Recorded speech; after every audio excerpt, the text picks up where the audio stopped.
simplistic level, somebody can stealing your information. Somebody can kidnapping your machine with the digital data, which is the ransomware attack. Somebody can be pretending to be something to dupe you, which is the phishing attack.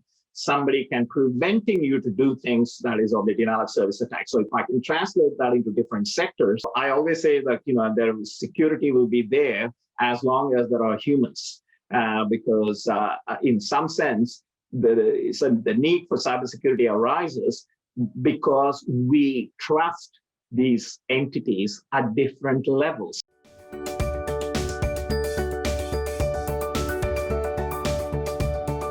One person getting into the career market or into the career scene or into the higher education sector, I think one of the things always good to look for is the challenges that the society face, both long-term, medium-term challenges, and where you can equip yourself with some ammunition, and the knowledge, essentially the ammunition is knowledge and experience and expertise that you can contribute to solving problems. So cybersecurity is exactly fits into this space because, and I say this to young professionals because some of these challenges are actually quite significant challenges, and they continuously change because of the changes in the technologies, and therefore, and they last for a longish time. It is not, often in our current world where we tend to think of, we require gratification in a very short time, turnaround.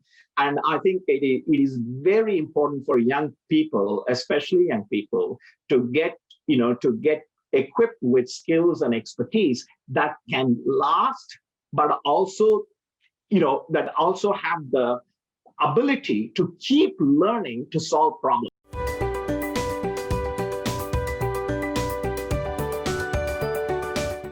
Security is pervasive across the technology stack. And when I think of a technology stack, from the hardware to operating systems to middleware to networking to application to services to up to users, and I'm across different sectors. Equip yourself with skills and expertise, focus on problem solving, think about systems of systems, and cybersecurity is one of those problems, is a very important problem which affects all the systems of systems, which affects society.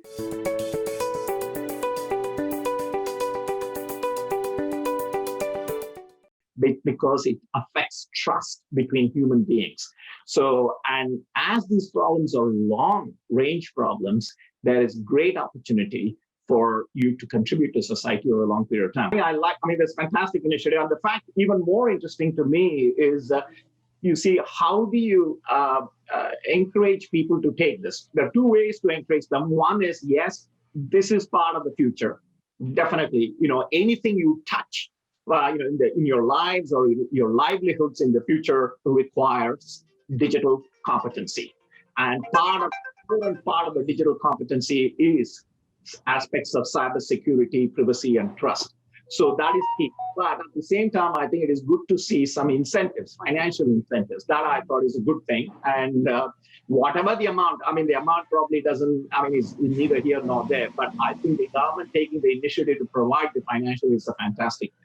Not just for the growth in the economy and society, for the country, but also as I think it's much more than that. It is the growth of one's own personal growth. It is about discovery and learning for one's own, growing personally in terms of knowledge development. I think that is also important in this digital world.